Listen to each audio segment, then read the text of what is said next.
আবারও কিন্তু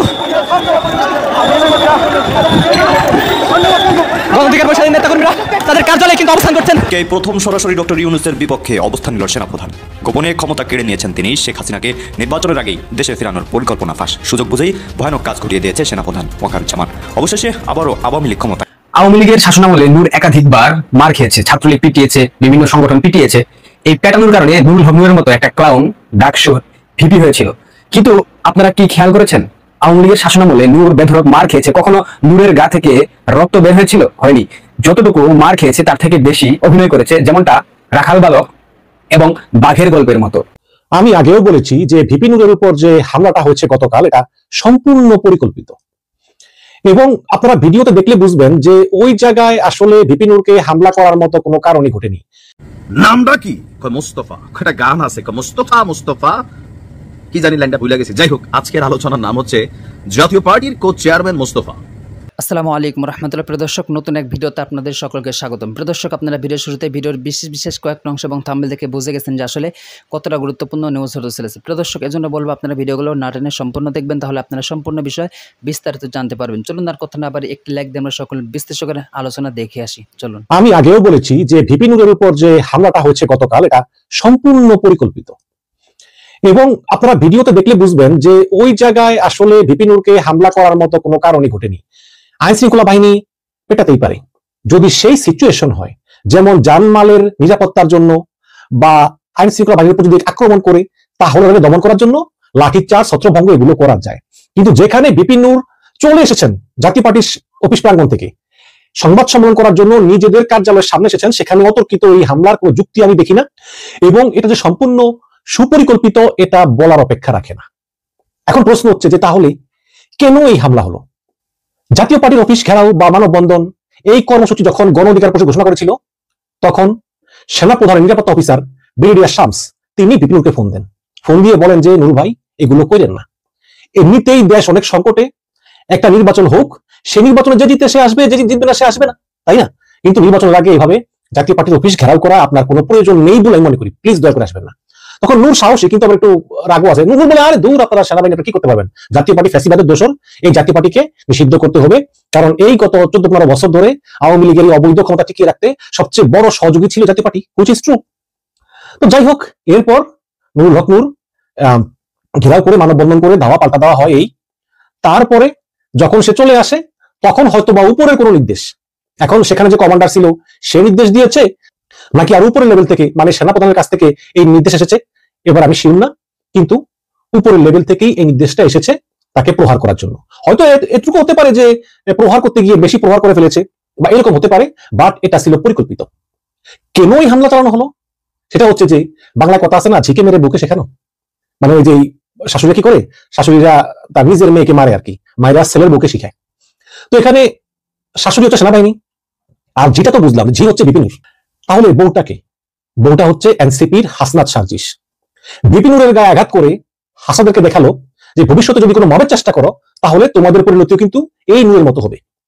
নূরের মতো নেতা, যিনি কিনা সেই কোটা আন্দোলন থেকে শুরু করে এই পর্যন্ত একটা সাধারণ ঘরের ছেলে হয়ে নিজেকে অনন্য উচ্চতা নিয়েছেন, নির্যাতন সহ্য করেছেন, জেল জুলুম সবকিছু করেছেন, কিন্তু এইরকম কেউ তাকে আগে মারেনি। এমনকি স্বৈরাচার সরকারও কিন্তু তাকে এইভাবে মারেনি যেভাবে এই সেনাবাহিনী গতকালকে মারল। এবং সেনাবাহিনীটাকে একটা টেস্ট কেস হিসেবে নিয়েছে এবং নূরকে মেরে এনসিপিকে দেখিয়ে দিয়েছে যে ভবিষ্যতে যদি কোনো দাবিতে কোনো ভাবে চেষ্টা করো তাহলে তোমাদের পরিণতিও এইরকমই হবে। এবং এই কারণেই আপনারা জানেন যে এনসিপি খুবই ক্ষুব্ধ, তারা প্রতিবাদ করেছে। এবং আমি আগেও বলেছি যে ভিপি নূরের উপর আক্রমণটা আসলে বিএনপি এবং জামাতের দ্বন্দ্বের একটা ফসল। বিএনপি জামাত বৈঠক করেছে, কিন্তু ফলপ্রসূ হয়নি। তখন জামাত মনে করতেছে যে হয়তো বিএনপি আওয়ামী লীগের মতো জাতীয় পার্টিকে নিয়ে এটা নির্বাচন করতে পারে এবং সেখানে জাতীয় পার্টির ব্যানারে ফ্যাসিবাদী আওয়ামী যোগ দিতে পারে। তো এই কারণে তারা চিন্তা করছে যে জাতীয় পার্টিকে নিষিদ্ধ করতে হবে, এবং তারা যেহেতু নিজেরা বড় দল কিছু বলতে পারে না, এই কারণে নূরকে দায়িত্ব দিয়েছে যে একটা জনমত তৈরি করে জাতীয় পার্টিকে নিষিদ্ধ করার জন্য, একটা জনমত তৈরি করে, একটা আন্দোলন তৈরি করে, তারপর সরকারের উপর চাপ করে জাতীয় পার্টিকে নিষিদ্ধ করতে দিতে হবে। কিন্তু সেনাবাহিনী কত যে না, আওয়ামী লীগ নিষিদ্ধ হয়েছে, কিন্তু এখন যে দলগুলো আছে এই দলগুলোর ভিতরেই নির্বাচন হোক এবং এতে যে যে আসন পায় পাক। আর সেনাবাহিনীর যুক্তি হচ্ছে যে জাতীয় পার্টি কয়টা আসনই পাবে ভাই? জাতীয় পার্টি একসময় রংপুরে খুব স্ট্রং ছিল, এখন সেই রংপুরে তাদের অবস্থা খারাপ। তো জাতীয় পার্টি তো ওইরকম না, তারা যদি 2-4টা আসন এমনিও পেয়েও যায় তো তাদের সমস্যা কি? 300-র ভিতরে 2-4টা যদি পায় যেতে কি আসে যায়? তো এখন যেহেতু নূর সেনাবাহিনীর কথা শুনলেন না, কাজেই সেনাবাহিনী সুযোগ পেয়ে তাকে উত্তম মাধ্যম দিয়েছে, কিন্তু ডোজ বেশি হয়ে গিয়েছে, যে কারণে তিনি এখন জীবন মৃত্যুর সন্ধিক্ষণে, যেটা অবশ্যই নিন্দনীয়। কারণ ভিডিওতে আপনি দেখবেন যে ওই জায়গায় নূরকে হামলা চালানোর কোনো কারণই নেই। আইনশৃঙ্খলা বাহিনী তখনই হামলা চালায় যখন প্রয়োজন হয়, কিন্তু এটা সম্পূর্ণ নিষ্প্রয়োজন ছিল এবং নূরের উপর হামলা করাই হয়েছে উপরের নির্দেশে এবং হাসনাদের দেখানোর জন্য যে দেখো তোমাদের পরিণতিও একই রকম হবে। এবং বিপিনুরের উপর হামলায় সরকার কিন্তু আসলে চরম মর্মাহত। আমরা দেখেছি আসিফ নজরুল মর্মাহত, ডক্টর ইউনূস মর্মাহত। তারা চাননি যে নূরের উপর হামলা হোক, কারণ নূর হচ্ছে অন্যতম জুলাই যোদ্ধা এবং এই হাসিনার পলায়নে নূরের ভূমিকা ছিল অনেক। সুতরাং এই সরকারের আমলে এই জুলাই যোদ্ধা নূরের উপর সেনাবাহিনীর আক্রমণ ডক্টর ইউনূস সহজভাবে নিতে পারেননি, তিনি মনে কষ্ট পেয়েছেন। আমরা যদি শেখ হাসিনার আমলে বিপিনুরের উপর হামলার জন্য শেখ হাসিনাকে দায়ী করি, তাহলে ইউনূসের আমলে নূরের উপর হামলার জন্য আমরা দায়ী করবো, ইউনূসকে দায়ী করবো, তাই না? তো এই কারণে ডক্টর ইউনূস তিনি খুবই মনে কষ্ট পেয়েছেন এবং তার মন খারাপ এবং তিনি এটা প্রতিবাদ জানিয়েছেন। এখন অনেকে আশা করে যে সরকার প্রধান প্রতিবাদ জানায় কার কাছে? মানুষ তো প্রতিবাদ জানায় সরকারের কাছে, কিন্তু সরকার প্রধান প্রতিবাদ জানায় কার কাছে? কারণ সেনাবাহিনী সরকারের অধীনে, পুলিশ সরকারের অধীনে। তাহলে সেখানে ডক্টর ইউনূস বা আসিফ নজরুল তারা যে প্রতিবাদ জানায়, এই প্রতিবাদ তারা কার কাছে জানায়? কারণ তারাই তো সরকার। কিন্তু দর্শক, আমরা জানি যে সরকারের কন্ট্রোলে সবকিছু নাই, কিচ্ছু নাই সরকারের কন্ট্রোলে। সচিবালয় চালায় আমলারা, সেনাবাহিনী চালায় সেনাপ্রধান, পুলিশ বাহিনী চালায় কিছু লোকজন, উপদেষ্টা। ইউনূসের কন্ট্রোলে কিছু নাই, ইউনূসের কথা শোনেও না। এখন সরকার বলতেছে যে নূরের উপর হামলাকারীদের বিচার বিভাগীয় তদন্তের আওতায় আনবো এবং যারা যারা দোষী তাদের শাস্তির ব্যবস্থা করবো। ভালো কথা। তাহলে যেই সব পুলিশগুলো দোষী, ইনক্লুডিং ওই যে লাল গেঞ্জিওয়ালা, ওনাকে মিজান নাম, ওসি ড্রাইভার, পল্টন থানার ওসি ড্রাইভার, তো সবাইকে আপনি শাস্তির আওতায় আনলেন। হ্যাঁ, পুলিশদেরকে শাস্তির আওতায় আনতে পারবেন, আমার মনে এটুকু বিশ্বাস আছে। কিন্তু নূরকে কিন্তু পুলিশেরা পিটায়নি, পুলিশেরা পিটিয়েছে নূরের কর্মীদেরকে। নূরকে স্বয়ং সেনাবাহিনী পিটিয়েছে। এখন সেনাবাহিনীর যে 3, 4, 5 জন বা 6 জনই ধরি যারা নূরের উপর হামলার সঙ্গে জড়িত, আপনি কি পারবেন তাদের আইনের আওতায় আনতে? আপনার তো সেনাবাহিনীর উপর কোনো কন্ট্রোল নাই। সেনাবাহিনী আপনার কথা শোনে না, আপনিও সেনাবাহিনীর কথা শুনেন না। পারবেন তো না। তো এই হচ্ছে কি অবস্থা। এখন ডক্টর ইউনূস আগামীকালকে 3টা বড় দলের মিটিং ডেকেছেন। বিকাল 3টায় কথা বলবেন বিএনপির সঙ্গে, 4:30টায় কথা বলবেন জামাতের সঙ্গে এবং 6টায় কথা বলবেন এনসিপির সঙ্গে। খেয়াল করবেন, প্রথমে তিনি 3টায় কথা বলবেন বড় দল বিএনপির সঙ্গে, কথা বলে তিনি বিএনপির মনোভাব নেবেন। তারপর 4:30টায় কথা বলবেন জামাতের সঙ্গে, দ্বিতীয় বৃহত্তম দল জামাত ইসলামের মনোভাব জানবেন। তো এই 2 দলের মনোভাব জেনে সর্বশেষে সন্ধ্যার পরে তিনি বসবেন 6টার দিকে এনসিপির সঙ্গে। যে এনসিপি তাকে নিয়োগ দিয়েছে, তিনি তো বলেন যে এনসিপি বা ছাত্ররা আমাকে নিয়োগ দিয়েছে। সুতরাং এই এনসিপির সঙ্গে তিনি বসে বিএনপি এবং জামাতের সঙ্গে কি আলাপ হলো, কতটুকু ঐক্যমত হলো বা কতটুকু বিষয় একমত বা কিরকম সহযোগিতা করবে, এই সব বিষয় নিয়ে তিনি এনসিপির সঙ্গে একটা ডিটেলস আলোচনা করবেন। আলোচনা করে তিনি সিদ্ধান্ত নেবেন। কি সিদ্ধান্ত নেবেন? আমি মনে করি যে আগামীকালকে তিনি অনেক গুরুত্বপূর্ণ সিদ্ধান্ত নেবেন। কারণ ডক্টর ইউনূস কিন্তু এইভাবে থাকতে চান না। ইউনূস কিন্তু এটাও বলেছেন যে আমি পদত্যাগ করবো।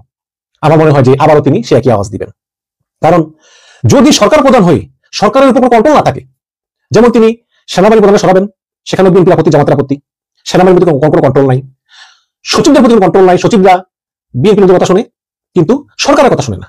তারপরে ইউনূসের 3টা কাজ: সংস্কার, বিচার, নির্বাচন। সংস্কার হচ্ছে না, বিএনপি এটা বিরোধিতা করে, জামাত এটা বিরোধিতা করে। এখন নির্বাচনও হচ্ছে না। ডক্টর ইউনূস বারবার বলেছেন যে ফেব্রুয়ারির প্রথম সপ্তাহে নির্বাচন হবে, কিন্তু জামাত বলতেছে যে আমি প্রপোর্শনাল রিপ্রেজেন্টেশন না হলে নির্বাচন করবো না, কিন্তু বিএনপি বলে আমরা আগের পদ্ধতি করব। তো আগামীকালকে ডক্টর ইউনূস জামাত এবং বিএনপিকে বলবেন যে দেখো, আমার সবচেয়ে প্রধান কাজ হচ্ছে একটা সুষ্ঠু নির্বাচন করা, কিন্তু সেই নির্বাচন যদি করতে না পারি, সেই নির্বাচন যদি বিএনপি অংশ নেয়, জামাত অংশ না নেয়, তাহলে তো সেই নির্বাচন হবে না। এবং তাহলে আমার দায়িত্ব থেকে কি লাভ? তাহলে আমি এই দায়িত্ব চাই না। বিএনপি এবং জামাত, তোমরা যদি নির্বাচন কোন পদ্ধতিতে হবে এই ব্যাপারে তোমরা একমত না হও, হয়তো এও বলতে পারে যে সেনাবাহিনীর উপর আমি যে কন্ট্রোল আনতে চাই, সেই কন্ট্রোল আনার উপর যদি তোমরা একমত না হও, তাহলে তো আমার ক্ষমতা থেকে লাভ নেই। তবে আমার মনে হয় যে সেনাবাহিনীর কথা না বলতে পারে, যেহেতু নির্বাচন অল্প দিন বাকি আছে। তবে সেনাবাহিনী এখন যে ম্যাজিস্ট্রেসি পাওয়ার নিয়ে মাঠে আছে, সেটা রাখবে কি রাখবে না, এটা নিয়ে আলাপ হতে পারে। তবে আমার মনে হয় যে সেনাবাহিনী থাকবে, সেনাবাহিনীকে উদ্যোগ করবে না। তবে সেনাবাহিনী কিন্তু খুব মাইন্ড করেছে। যেমন গতকালকে যখন সেনাবাহিনীর বিরুদ্ধে সবাই বিষয় দেখা শুরু করলো, নামটা কি? মোস্তফা। একটা গান আছে, মোস্তফা কি জানি, লাইনটা ভুলে গেছি। যাই হোক, আজকের আলোচনার নাম হচ্ছে জাতীয় পার্টির কো চেয়ারম্যান মোস্তফা। আপনারা অনেকের নাম শুনেছেন, এরকম স্লোগানও শুনেছেন, রংপুরের মাটি জাতীয় পার্টির ঘাঁটি। জাতীয় পার্টিতে আমরা যে সকল নেতাদেরকে দেখি, বেশিরভাগই হালকা ম্যামে টাইপের হলেও এই এক ক্যারেক্টার ভাই ভিন্ন রকম। তবে এখন যে বাংলাদেশে রাইট নাও ভিপিনুর মার খাওয়ার পরে জাতীয় পার্টির বিরুদ্ধে যে বাতাস বইছে, সেই বাতাসের বিপরীতে দাঁড়াইয়া এইরকম ঘোষণা দেওয়ার জন্য হ্যাডম লাগে। মোস্তফা লোকটার হ্যাডম আমার মনে হয় আছে। তবে পরিস্থিতিটা কিন্তু উল্টাও হইতে পারে। আপনারা জানেন যে গতকালকে সারা বাংলাদেশের জাতীয় পার্টির বেশ কিছু অফিসে, বেশ কিছু কেন্দ্রীয় অফিস থেকে শুরু করে বিভিন্ন জায়গায় যে অফিসগুলো আছে, সেখানে ভিপিনুরের ভক্তরা অথবা যারা এখানে অনুপ্রবেশকারী আছে তারা গিয়ে অফিস টফিস ভাঙা আগুন টাগুন দিয়ে অস্থির করে ফেলছে। তো এই পরিস্থিতিতে রংপুরের যে জাতীয় পার্টির অফিস আছে সেটা একটা বড় টার্গেট, আর সেই টার্গেটকে চ্যালেঞ্জে ছুড়ে দিয়েছে মোস্তফা কাকা, যিনি জাতীয় পার্টির কো চেয়ারম্যানের দায়িত্ব পালন করছেন। কো চেয়ারম্যান মুস্তাফিজুর রহমান মুস্তফা বলছেন, রংপুরের জাতীয় পার্টির উপর হামলার চেষ্টা করলে হাত পা ভেঙে দেওয়া হবে। রংপুরে তারা যেন না ভাবে জাতীয় পার্টি দুর্বল, এখানে হামলা করতে আসলে তাদের পাল্টা প্রতিরোধ করা হবে। গতকালকে রংপুরের সেন্ট্রাল রোডে দলীয় কার্যালয়ে সাংবাদিকদের সাথে আলাপকালে তিনি এই বক্তব্য দিয়েছেন যে ঢাকায় গণ অধিকার পরিষদের সভাপতি নুরুল হক নূর সহ বেশ কয়েকজন নেতাকর্মীর উপর হামলা এবং এর প্রতিবাদে দেশের বিভিন্ন স্থানে বিক্ষোভ চলছে। জাতীয় পার্টির বিরুদ্ধে গভীর ষড়যন্ত্র চলছে, তার ষড়যন্ত্রের অংশ হিসাবে কিছুটা অস্থিতিশীল পরিস্থিতি তৈরি করতে চেয়েছিল। তবে রংপুর এখন পর্যন্ত শান্ত আছে, এখানে এমন কোনো পরিবেশ পরিস্থিতি তৈরি হয়নি। যদি তাদের কাছে শক্তি থাকে আমন্ত্রণ জানাচ্ছে, তবে এরকম আমন্ত্রণ জানানো উচিত না, মাঝে মাঝে পাশা উল্টায় যেতে পারে। 5 আগস্টের দৃশ্য থেকে জাতীয় পার্টির এটা তো শিক্ষা নেওয়ার বিষয় আছে, তবে এই লোক আগে থেকেই ঘাটতেরা। তো তিনি বলছেন তাদের কাছে যদি শক্তি থাকে তারা আসুক, দেখুক কি অবস্থা হয়। ঢাকা কাকরাইলে জাতীয় পার্টি এবং গণ অধিকার পরিষদের ঘটনার বিভিন্ন ইস্যু নিয়ে তিনি বলছেন যে জাতীয় পার্টি নির্বাচনে ভালো ফলাফল করতে সক্ষম হতে পারে এমন আশঙ্কা থেকেই বারবার দলটির বিরুদ্ধে ষড়যন্ত্র করা হচ্ছে। তারা ভয়ে আছে যেন সাধারণ জনগণ জাতীয় পার্টিকে সমর্থন না দেয়। এমন ষড়যন্ত্রের কারণে তাদের নেতারা বারবার কারাগারে আছেন অথবা পলাতক আছেন। কিছু উস্কানিদাতা জাতীয় পার্টিকে বারবার হেনস্থা করার চেষ্টা করছে, তারা চাইছে জাতীয় পার্টিকে নিষিদ্ধ করতে। এটা একেবারেই লজ্জাজনক। জনগণই সিদ্ধান্ত নিবে কে তাদের প্রতিনিধিত্ব করবে। এখন এই যখন পরিস্থিতি, এই সাহসের ব্যাকগ্রাউন্ডটা কোথায়?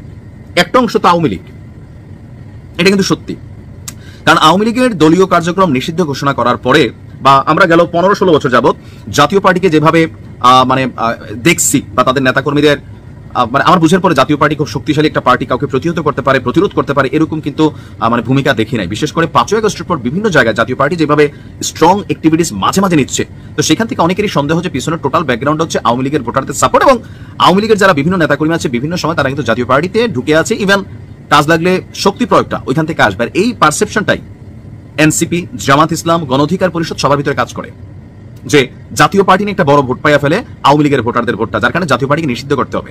এটাও কিন্তু বাস্তব। আর স্বৈরাচারের দোষর হিসেবে কাজ করছে সেটা তো আছেই। তো কি মনে হয় যে মোস্তফা কাকু কি পারবে? গণ অধিকার পরিষদের একাংশের নেতা নুরুল হক নূরকে গতকাল যৌথ বাহিনী সম্মিলিতভাবে বেধড়ক পিটিয়েছে। শেষ খবর পাওয়া পর্যন্ত নুরুল হক নূরের অবস্থা আশঙ্কাজনক। তার শরীরের বিভিন্ন জায়গা থেকে ব্লিডিং হচ্ছে, ইন্টারনাল ব্লিডিং হচ্ছে। তাকে ঢাকা মেডিকেলে আইসিইউতে রাখা হয়েছে। রাশেদ খান নূরের যে সাধারণ সম্পাদক সে নিশ্চিত করেছে নূরের অবস্থা আশঙ্কাজনক, বাঁচা মরার সম্ভাবনা 50-50, অর্থাৎ যে কোনো সময় নূর সৃষ্টিকর্তার ডাকে সাড়া দিয়ে উপারে চলে যেতে পারে। আওয়ামী লীগের শাসনামলে নূর একাধিকবার মার খেয়েছে, ছাত্রলীগ পিটিয়েছে, বিভিন্ন সংগঠন পিটিয়েছে। এই প্যাটার্নের কারণে নুরুল হক নূরের মতো একটা ক্লাউন ডাকসু ভিপি হয়েছিল। কিন্তু আপনারা কি খেয়াল করেছেন আওয়ামী লীগের শাসনামলে নূর বেধড়ক মার খেয়েছে? কখনো নূরের গা থেকে রক্ত বের হয়েছিল? হয়নি। যতটুকু মার খেয়েছে তার থেকে বেশি অভিনয় করেছে, যেমনটা রাখাল বালক এবং বাঘের গল্পের মতো। নূর মিথ্যাচার করে আসছে এত বছর যে আওয়ামী লীগ তাকে পিটিয়েছে, মেরেছে, রক্তাক্ত করেছে, কিন্তু রক্তে বিন্দুমাত্র কণা আমরা তার শরীরে দেখতে পাইনি, যেটা গতকালকে মারের মধ্য দিয়ে আমরা দেখতে পেয়েছি। নুরুল হক নূরকে মারার পর বিভিন্ন পর্যায়ে নেতাকর্মী হাসনাত আব্দুল্লাহ, তাসনিম জারা, জামাতের গোলাম পারওয়ার, এরপর নীলা ইসরাফিল, সাবেক এনসিপি নেত্রী একাধিক কথা বলতেছে। অনেকে অনেক ধরনের বিবৃতি দিয়েছে। প্রথমত নূরকে সেনাবাহিনী পেটানোর পর গণ অধিকার পরিষদের এক নেতা সরাসরি সেনাপ্রধান জেনারেল ওয়াকারুজ্জামান এবং সেনাবাহিনীকে হুমকি দিয়েছে। এই কুলাঙ্গার ওয়াকারের সেনা সদস্যরা হামলা করেছে। ওয়াকার যদি এইখানে এসে এই ইসলামিক সেন্ট্রাল হসপিটালে এসে যদি দুঃখ প্রকাশ না করে, নিঃশর্ত ক্ষমা না চায়, তাহলে ওয়াকারের সেই ক্যান্টনমেন্টে যে আমরা হামলা করব।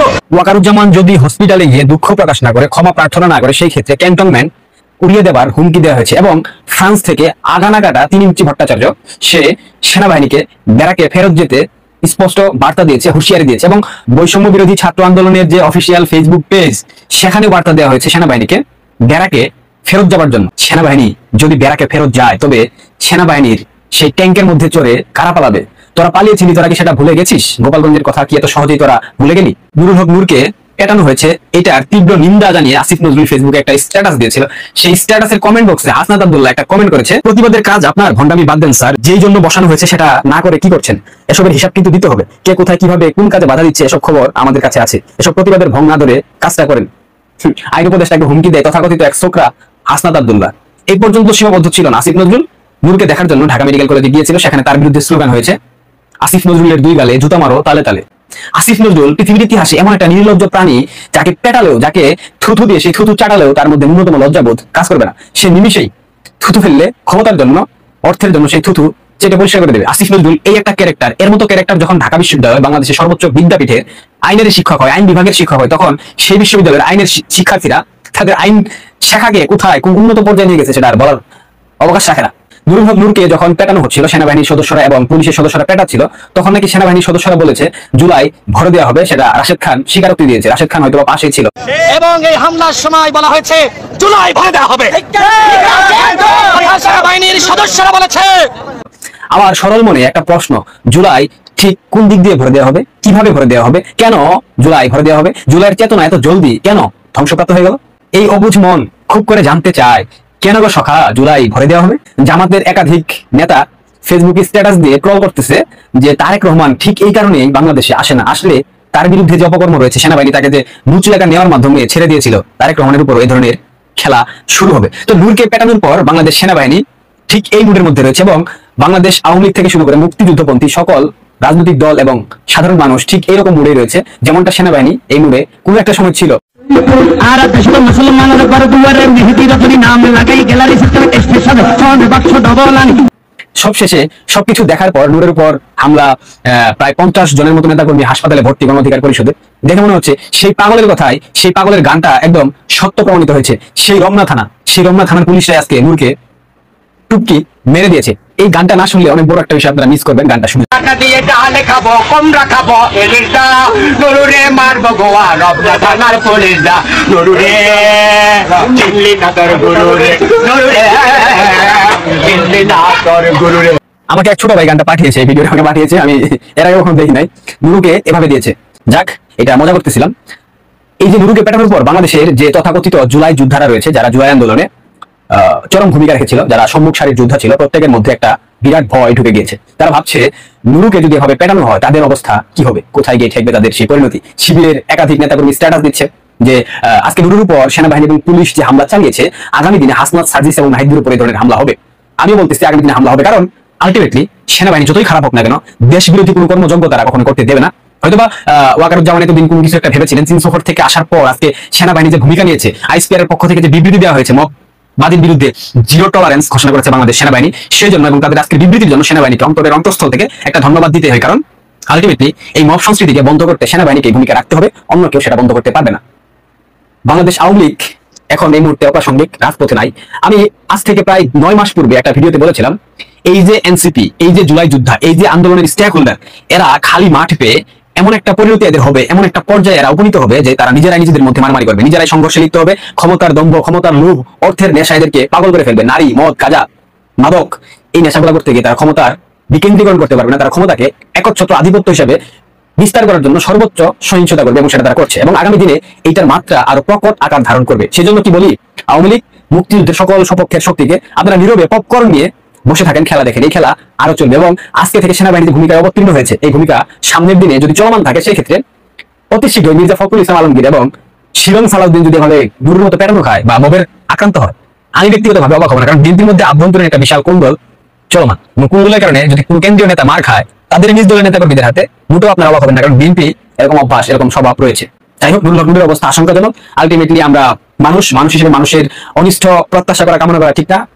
প্রদর্শক, আপনারা একে একে সকল বিশ্লেষকের বক্তব্যগুলো শুনলেন, অবশ্যই আপনারা বুঝতে পারছেন যে আসলে কতটা গুরুত্বপূর্ণ নিউজ ছিল। প্রদর্শক, এই জন্য বলবো আপনারা ভিডিও যারা দেখেছেন অবশ্যই কিন্তু আপনারা বিষয়টি বুঝতে পারছেন।